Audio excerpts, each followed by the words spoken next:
ADL es un frente de las relaciones públicas de una rama del crimen organizado estadounidense fundada por Meyer Lansky durante la primera década del siglo XX bajo el patrocinio y mecenazgo de los principales intereses financieros angloamericanos. Hoy, en Desde la Sombra, hablaremos con Anton Chaikin, uno de los historiadores más respetados de los Estados Unidos. Anton, gracias por estar con nosotros y bienvenido al programa. ¿Cuál es tu relación personal con ADL? La Liga Antidifamación entró en mi vida por dos razones muy importantes. La primera razón es el movimiento de Lyndon LaRouche, que fue atacado en 1986 por grupos de agencias públicas y privadas que formaban parte de la Liga Antidifamación y jugaron un papel deshonesto e ilegal.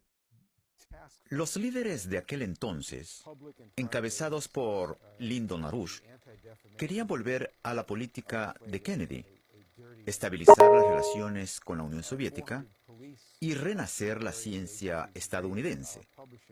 La Liga Antidifamación pretendía ser una organización judía para proteger los derechos civiles, representando a las malvadas agencias transatlánticas del sistema oligárquico, pertenecientes a la derecha, para que Estados Unidos siguiera hundiéndose.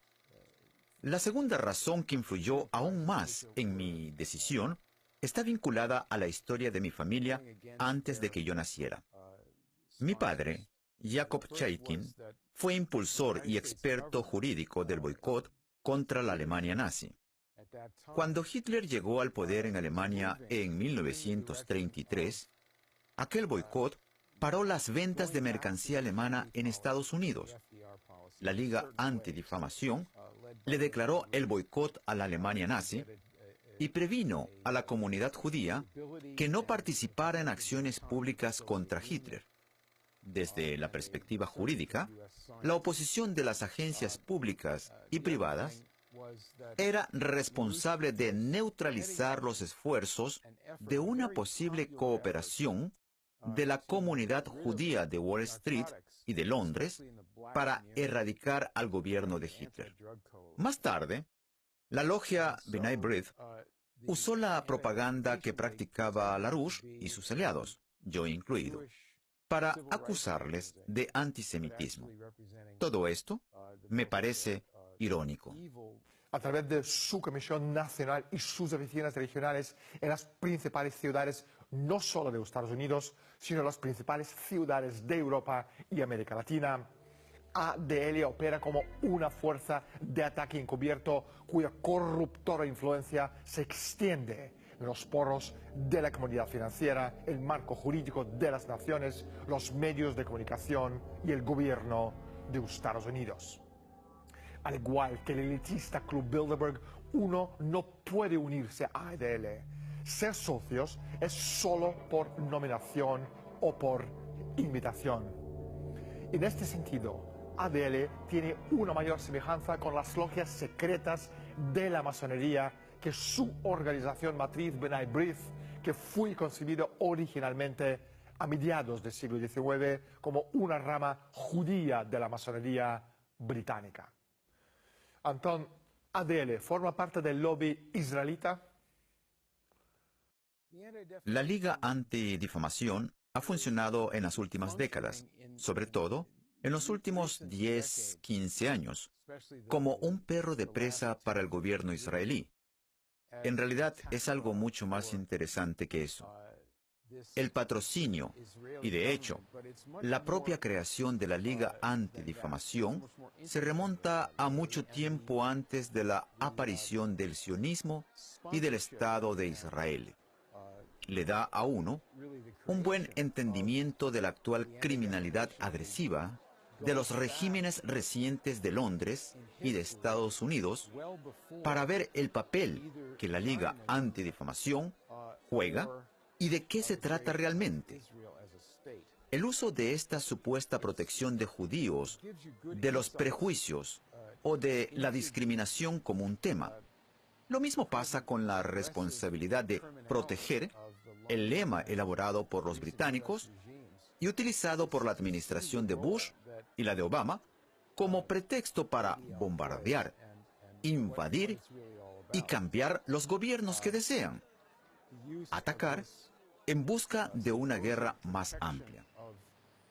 Pero tenemos que mirar más a fondo el historial de la Liga Antidifamación como un instrumento de la oligarquía desde Londres hasta Wall Street, que históricamente ha sido enemigo de Estados Unidos y, curiosamente, desde luego, no actúa a favor de los intereses del pueblo, ni de Israel, ni de Estados Unidos.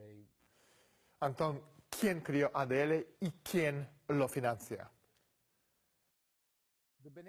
B'nai B'rith es la organización matriz de la Liga Antidifamación y empezó su existencia en la época de la esclavitud en Estados Unidos, varias décadas antes de la Guerra Civil estadounidense. Creo que fue en los años 1840 y los 1850. Se basaba en la fracción francmasónica de Gran Bretaña, que representaba una herramienta para desarrollar la política agresiva de la Confederación que llevaron a la escisión de Estados Unidos en los 1860. Se trataba de una fracción muy especial dentro de la comunidad judía, porque la mayoría de los judíos durante la Guerra Civil respaldaban a la Unión, servían en el ejército de la Unión y, tradicionalmente, intervenían contra la esclavitud. El grupo B'nai B'rith, parte de la fracción del rito escocés antiguo y aceptado fuera de Londres, contaba entre sus familias a Simon Wolfe, el jefe de la filial de B'nai B'rith en Washington, D.C., que era colega de John Wilkes Booth, el asesino de Lincoln, y que fue detenido por el servicio secreto del presidente antes de aquel suceso. En el periodo posterior, a finales del siglo XIX, B'nai B'rith fue un instrumento de aquella sección de la comunidad judía que colaboró con los financieros de Nueva York, y en particular, aquellos que eran leales a la corona británica. El banco JP Morgan financió la ADL en numerosas ocasiones. Primero, a través de la familia Moore, que controlaba los ferrocarriles de Chicago y Alton, al igual que controlaban la compañía Nabisco. Y también, en parte, mediante la compra del New York Times por parte de las familias Oaks y Sulzberger. Adolf Oaks y otros líderes de la B'nai B'rith instituyeron la Liga Antidifamación para proteger el lado más sucio de la oligarquía financiera angloamericana, en particular, la conexión británica que incluía el crimen organizado que se formó en Nueva York. La primera cruzada de la ADL estuvo destinada a atacar a los enemigos del crimen organizado, en concreto, al comisario de la policía en Nueva York. Ya en el siglo XX, esta fracción para la cual la ADL representaba una unidad de ataque modificó las finanzas de Estados Unidos y la política económica de Estados Unidos, aumentando la especulación bruscamente, la desregulación y la proliferación de tales fenómenos financieros como bonos basura. ADL de B'nai B'rith es la fachada de la delincuencia organizada enmascarada como un grupo de derechos civiles judíos. El capo supremo de la mafia estadounidense, Meyer Lansky, fue el intermediario en el matrimonio entre ADL y el FBI. La dirección de ADL incluye muchos lugartenientes de Lansky que han dirigido el grupo como un brazo de la protección para el componente sionista del Sindicato Nacional de la Delincuencia. Los vínculos ADL-Lansky eran infames desde la época de prohibición en adelante. El Banco de la Liga Antidifamación Judía Sterling National, que ayudó a salvar a ADL de la quiebra, fue fundado en el año 1929 por uno de los lugartenientes neoyorquinos de Lansky, Frank Erickson, un especialista en lavado del dinero y que también lavó el dinero sucio del director del FBI, J. Edgar Hoover. El presidente de Sterling National fue Theodore Silbert, un miembro vitalicio de ADL. A principios de la década de 1980, Sterling National estaba vinculado a dos escándalos internacionales. Uno, fue uno de los bancos clave de la logia masónica italiana P2, fundado por un exagente de la Gestapo nazi. Y dos, estaba vinculado al terrorismo internacional, concretamente el secuestro en diciembre del año 1981 por las Brigadas Rojas italianas del general James Dossier, el comandante de las fuerzas de OTAN en Italia.